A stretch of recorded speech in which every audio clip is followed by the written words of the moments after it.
Hello friends, welcome back to my channel gain knowledge. तो ये video cover करता है what long terms assets are consider for depreciation. Depreciation मतलब क्या है, causes, needs and methods of depreciation. तो सबसे पहले हम लोग देखते हैं कि ये डेप्रिसिएशन किन किन चीज़ों पे अप्लाई होता है, मतलब किन किन चीज़ों पे ये लागू होता है। ठीक है, तो ये देखो यहाँ पे मैंने दो कॉलम में डिवाइड किया है, types of long term assets और terms of expenses for return of, मतलब उनको क्या बोलते हैं हम लोग रिटर्न ऑफ को एक्सपेंसेस के लिए। तो फर्स्ट वन है टेंजिबल असेट्स। तो टेंजिबल असेट्स में देखो क्या पहला है लैंड। लैंड कभी हम लोग सुना है, आपने सुना है क्या कभी उसका प्राइस मतलब कम हुआ है? नहीं ना, वो हमेशा बढ़ता जाता है, उसका डेप्रिसिएशन नहीं होता, वो एक्चुअली होता है बढ़ता जाता है, एप्रिसिएशन होता है उसका। मतलब कि उसका प्राइस ना हमेशा बढ़ेगा, चाहे वो कोई भी यूज़ करे, कितना भी यूज़ करे, उसका दाम कभी कम नहीं होता, वो बढ़ता ही जाएगा। ठीक है, नेक्स्ट उसी में है नेचुरल रिसोर्सेज, जैसे कि ऑयल है, टिम्बर, कोल, कोर, मिनरल डिपॉजिट्स। तो ये जितने भी नेचुरल रिसोर्सेज है ना, उनको हम लोग डिप्लीशन में काउंट करते हैं, क्योंकि ये धीरे धीरे अलोकेशन होता है नेचुरल रिसोर्सेज के ऊपर, और इसको हम लोग डेप्रिसिएशन नहीं बोल सकते, या फिर डेप्रिसिएशन के अंदर ये नहीं आता। ठीक है, तो नेक्स्ट है इनटेंजिबल असेट्स। इनटेंजिबल असेट्स मतलब जो हम लोगों को दिखते नहीं है, जिसको हम लोग टच करके फील नहीं कर सकते, लेकिन वो एक तरह के हम लोगों के असेट्स है। जैसे कि देखो पेटेंट्स है, कॉपीराइट्स है, ट्रेडमार्क्स, गुडविल। जैसे कि हम लोगों ने कुछ बनाया है, उसके ऊपर हम लोग कॉपीराइट करते हैं, पेटेंट्स मतलब करते हैं, तो वो ना इनटेंजिबल में आता है। तो इसको हम लोग, इसके ऊपर भी हम लोग डेप्रिसिएशन का वर्ड या फिर डेप्रिसिएशन नहीं लगा सकते, उसको हम लोग एमोटाइजेशन बोल सकते हैं। ठीक है, तो इसको ये थे अलग अलग एक्सपेंसेस, या फिर तो आप लोग बोल सकते हो कि लॉन्ग टर्म असेट्स। तो ये थे different types of long term assets, और उनको एक्सपेंसेस का या फिर रिटर्न ऑफ के बारे में मतलब कहा जाता है। ठीक है, तो जो लैंड है उसको हम लोग कुछ डेप्रिसिएशन वगैरह नहीं बोल सकते। ठीक है, बाकी प्लांट एंड प्लांट जैसे मशीनरी जो भी हम लोग यूज़ करते हैं, उसको हम लोग सिर्फ डेप्रिसिएशन कर सकते हैं। ठीक है, तो एग्जैक्टली डेप्रिसिएशन है क्या? So let's see.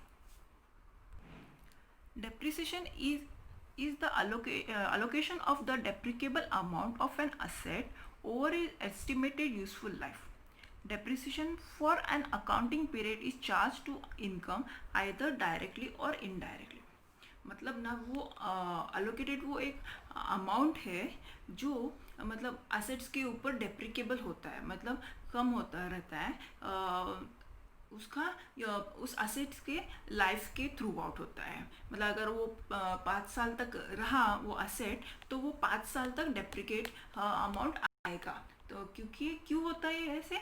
क्योंकि हम लोग उसको हर रोज़ यूज़ करते हैं, वो असेट को यूज़ करते हैं, तो उसकी वजह से वो डेप्रिकेबल होता है, या फिर डेप्रिकेबल अमाउंट एप्लीकेबल होता है, तो उसको हम लोग बोलते हैं कि डेप्रिसिएशन। ठीक है, या फिर और एक डेफिनेशन जैसे देखो, depreciation is a reduction in the value of an asset over a period of an life due to wear and tear. ये डेप्रिसिएशन का डेफिनेशन बोल सकते हैं, या फिर मीनिंग आप लोग बोल सकते हो। मतलब उसका प्राइस कम होता जाता है उसके लाइफ के थ्रू, वो असेट के लाइफ के थ्रू, क्योंकि उसको हम लोग यूज़ करते रहते हैं। ठीक है, अभी एग्जांपल लो, आपने कुछ एक मोटरसाइकिल ले लिया, और उस मोटरसाइकिल का प्राइस समझो 60,000 है।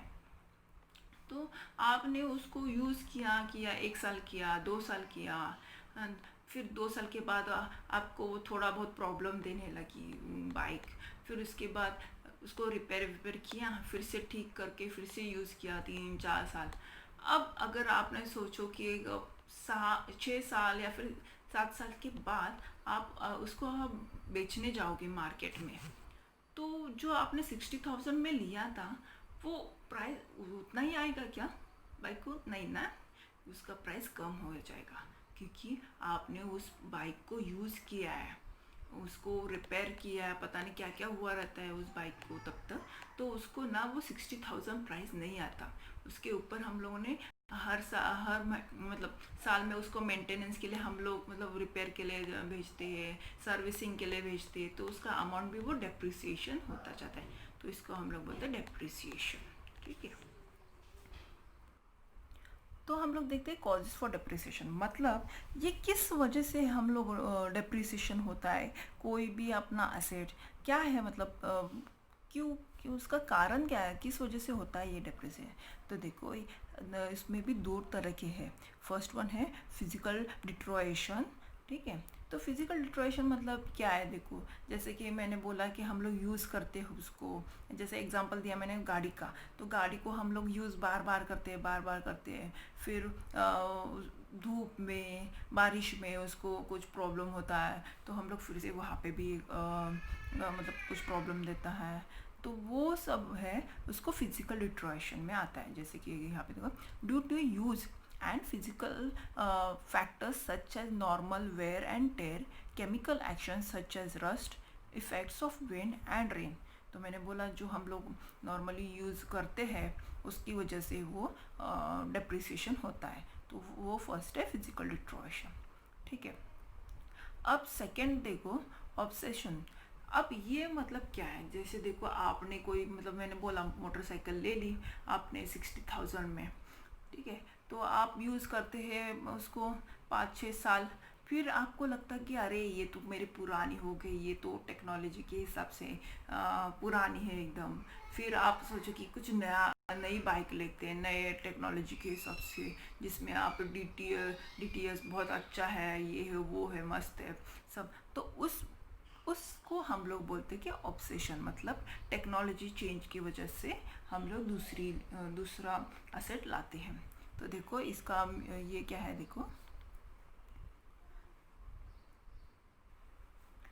it is a non-physical factor and means becoming out of date, fast changing technology, fast changing demand, machinery। मतलब वही है कि जैसे मैंने एग्जांपल दिया बाइक का, वो जो आउट ऑफ डेट हो गई, हम लोगों ने कोई पुरानी मतलब पहले लिया और 5-6 साल के बाद कोई नई टेक्नोलॉजी के हिसाब से आ गई, तो हम लोग उसको लेते हैं, नई वाली को परचेस करते हैं, और जो पुरानी है उसको हम लोग मतलब छोड़ देते हैं, तो वो है ऑब्सेशन। ठीक है, अब नेक्स्ट है देखो, मतलब हम लोगों को ज़रूरत है क्या ये डेप्रिसिएशन करने की कोई भी फिक्स्ड असेट्स के ऊपर, तो वो मतलब रीज़न क्या है, ज़रूरत है कि नहीं, वो हम लोग देखते हैं अभी। ठीक है, तो फर्स्ट है to ascertain the true income. ठीक है, मतलब क्या है, अभी समझो आपने कि डेप्रिसिएशन इग्नोर किया, तो क्या होगा कि जो भी लॉस ऑकर्ड होगा, जो भी लॉस आएगा वो उस पर्टिकुलर एसेट के बारे में, उसको हम लोग इग्नोर करेंगे। इग्नोर करने के बाद फिर हम लोगों का जो रियल अमाउंट है वो तो नहीं आएगा। ठीक है, तो इसके लिए हम लोग डेप्रिसिएशन लेते हैं। ठीक है, to show the asset at its proper value. मतलब क्या है इसका, कि अगर हम लोगों ने डेप्रिसिएशन नहीं लिखा, क्या मतलब उसको माइनस करके नहीं लिया, तो क्या होगा कि जो हम लोगों ने एसेट लिया है, कोई पर्टिकुलर एसेट लिया है एक पर्टिकुलर अमाउंट के लिए, अगर वो डेप्रिसिएशन होता रहता है और हम लोगों ने उसको इग्नोर किया, लिया ही नहीं, तो क्या होता है हम लोग हर बार ना बैलेंस शीट में ना वो जितने प्राइस के लिए हम लोगों ने परचेस किया है, एक्वायर किया है ना, उसी प्राइस में आ जाएगा वो। हम लोग बार बार वो एक्विजिशन कॉस्ट ही हम लोग बैलेंस शीट में लिखेंगे, जो है गलत। ठीक है, नेक्स्ट है देखो to maintain the capital invested. मतलब क्या है कि जो भी हम लोगों ने मतलब ये डेप्रिसिएशन हम लोगों को हेल्प करता है क्या करने के लिए, हम लोगों को मेंटेन करने के लिए, ये कैपिटल जो भी हम लोगों ने इन्वेस्ट किया है ना असेट्स के ऊपर, वो हम लोग रखेंगे, ताकि वो हम लोग री इन्वेस्ट कर सकते प्रॉफिट अर्निंग में। ठीक है, तो इसके लिए हम लोग ये डेप्रिसिएशन हेल्प करता है। नेक्स्ट है to retain fund for replacement. मतलब क्या होता है, जो भी हम लोग डेप्रिसिएशन का अमाउंट रखते हैं साइड में, वो ना हम लोग रिप्लेस करेंगे ना जब भी हम लोग असेट, तब ये यूज़ आता है। ठीक है, तो इसीलिए हम लोग ये डेप्रिसिएशन चार्ज करते हैं या फिर लिखते हैं। नेक्स्ट है to allocate the cost of fix assets to product. मतलब क्या है, देखो हम लोग ना एक्यूरेट कॉस्ट ऑफ प्रोडक्शन हम लोग ना फाइंड आउट कर सकते हैं। एक्यूरेसी हम लोग फाइंड आउट कर सकते हैं फिक्स्ड असेट्स के ऊपर। नेक्स्ट है टू कंप्यूट टैक्स लायबिलिटी। अब देखो मतलब जैसे कि केस रहा कि the rate of depreciation is influenced by the tax law. मतलब जो भी डेप्रिसिएशन का रेट है वो इन्फ्लुएंस क्या कौन इन्फ्लुएंस करता है, टैक्स लॉ इन्फ्लुएंस करता है। तो उस वजह से हम लोगों को ये डेप्रिसिएशन कैलकुलेट करना बहुत इम्पोर्टेंट रहता है और अप्लाई भी करना बहुत इम्पोर्टेंट रहता है। ठीक है, तो अभी हम लोग देखते हैं नेक्स्ट ये मेथड्स क्या है, ये डेप्रिसिएशन कैसे हम लोग कैलकुलेट कर सकते हैं। ठीक है, तो फर्स्ट मेथड है स्ट्रेट लाइन मेथड। ठीक है, सेकेंड है डिमिनिशिंग बैलेंसिंग मेथड, थर्ड है unit of production method, fourth है एन्युइटी मेथड और फिफ्थ है सिंकिंग फंड मेथड। तो ये है 5 मेथड जिससे हम लोग डेप्रिसिएशन कैलकुलेट कर सकते हैं।